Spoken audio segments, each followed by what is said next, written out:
So let's do our next exercise. What is your life vision? Okay? What is it that you want to be? What is it that you want to be? What's your life vision? You want to leave a legacy? What's that legacy is going to be? Yeah.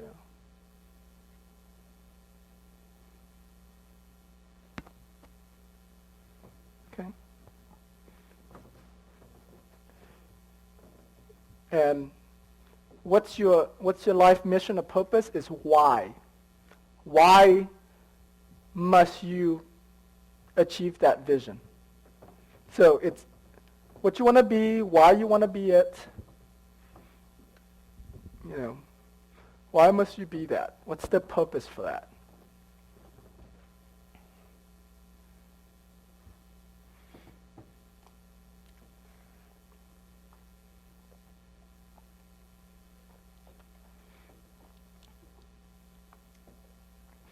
You know, I can easily just totally stop working for the rest of my life and just retire. Just like, I don't know, move to a private island somewhere and get old and die. But that's not the purpose in life for me. I mean, that's a waste of my life. So every single moment, every single minute, you know, I want to do something that makes a difference to society, to the world. And, you know, I have a lot of things to share, to give, and I feel the responsibility to share and to give. And so that's pretty much, you know, the purpose for my life. Because it goes way beyond me.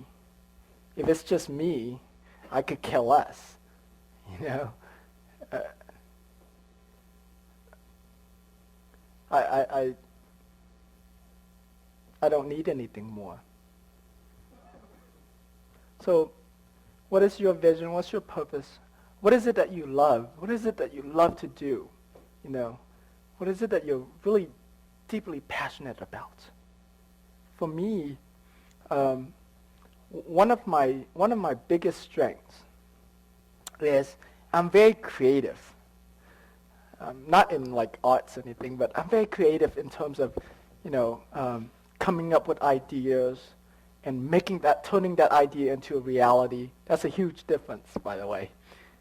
Because a lot of people have great ideas, but they never implement it. They never take that chance and take that risk to make that idea a reality. And for me, I thrive on that. And so because I'm very creative, that's why like flex option, I'm the only one in the entire world that teaches about flex options. You know, because I'm like constantly looking for ways to make what I do easier and more effective. Okay, this whole virtual assistant stuff.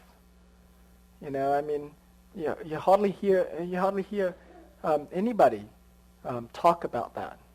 And here I built like over 90% of my business on virtual assistants. I don't think anybody that I know build majority of their business using just virtual assistants. You know, because I'm always about maximizing and making things better, making things easier. I'm very good at coming up with those ideas. That's why, you know, our dudeals.com site, I mean, we're one of the biggest lead generation websites on the internet. We process through over 100,000 leads a month. I don't think any website can say that. It's because I come up with all of these different ways to generate leads. I mean, it's just I became a real master at that. And it started when a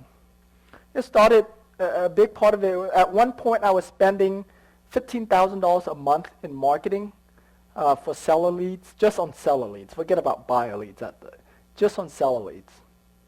And so through a lot of trial and error and trying to maximize on our marketing dollars, trying to maximize on lowering our marketing expenses, I was forced to be creative and find good ways to find a lot of leads, and then how to maximize them. And because of that $15,000 a month in marketing, it's really how the flex option thing came about. Because every leads that come in, I want to make money on them somehow. And so I was like, okay, is this a cash deal? No. Is it a subject to deal? No. Is it a short sale deal? No. Is it an owner financing? Is it a leads for a real estate agent? It's like, there's like, several different ways that we go through, and I'll share with you the deal matrix later on. But it's like 9 different ways before I said, okay, I'm done with this deal. It has no value to me. And so I had to maximize on our leads, and that's why some of these strategies came about. And what is it that you can be the best in the world at? What is it that you can do that no one else can beat you at? Or that, it'd be very hard for someone to beat you at.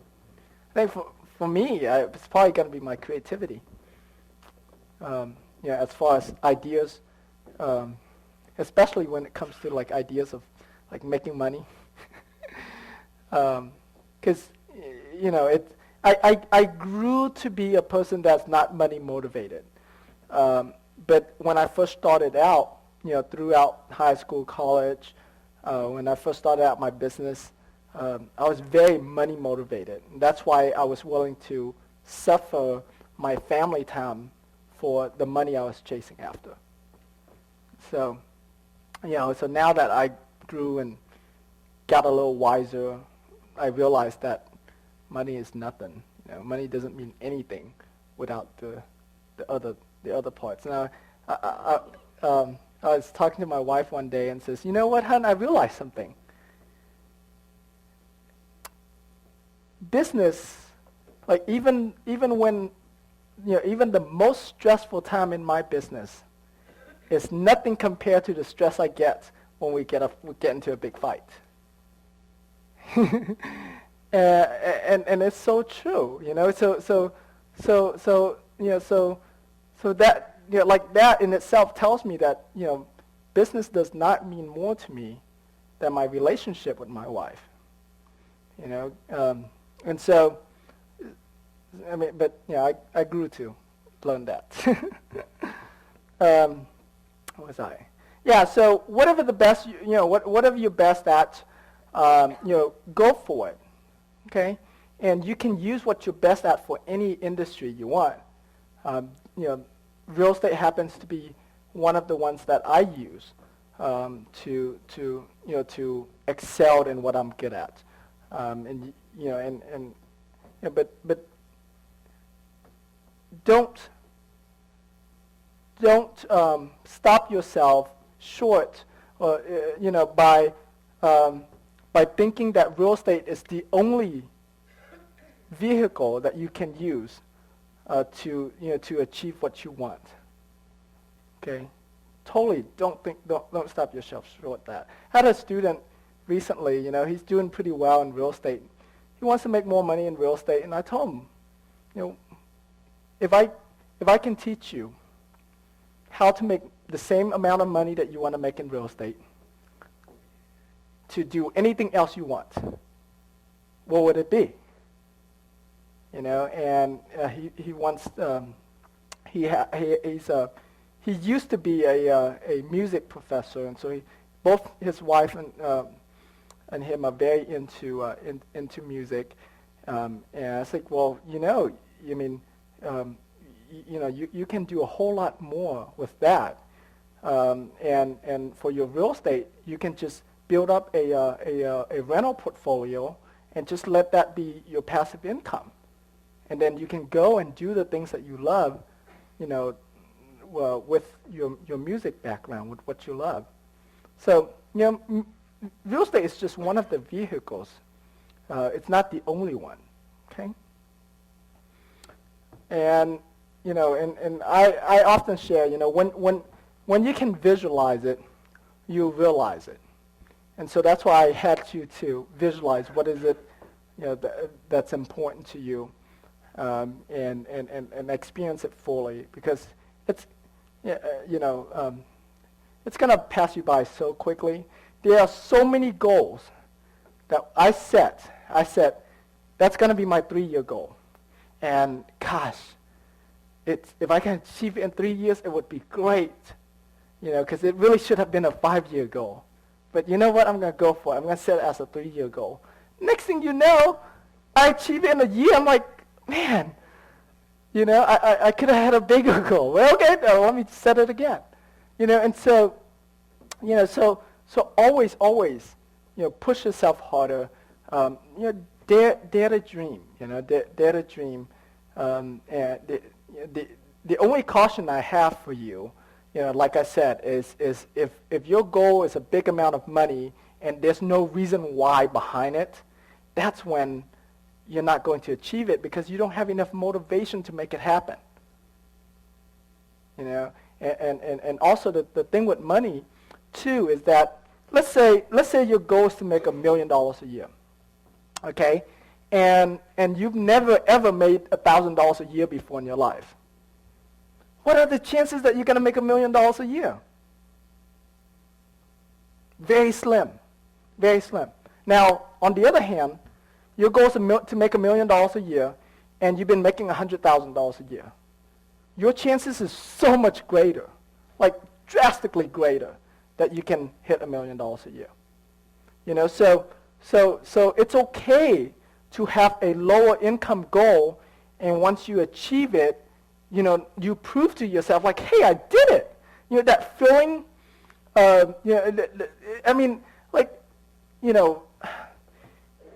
the feeling I get now from making a lot of money is nowhere near the excitement I got on that very first deal. The very first check, it was just like, it's like, it's like indescribable. And so if you haven't made $100,000 before, then set it to be 100,000. And it's okay if $100,000 is really achievable in real estate because we're dealing with big numbers. And so it doesn't take long to make that kind of money. I have a student who, his goal is $100,000 a year. And so he likes to spend a lot of time with his family. So each year he only does one deal. And he cherry-picked them so that way that deal is his $100,000 deal. And that's it. He takes the rest of the year off. You can do that. You can totally do that, okay? You design your lifestyle however you want. And if you're going to set a dollar amount, you make sure it's meaningful, okay? Why do you need $1 million? What is it going to do for you? At the end of the day, you can only have so many cars. I met a gentleman who has like over 340-something cars. It's crazy. But even that, you can only have so many cars. You can only have so many houses. You can only have so many material things. There's a much more meaning to your life than that.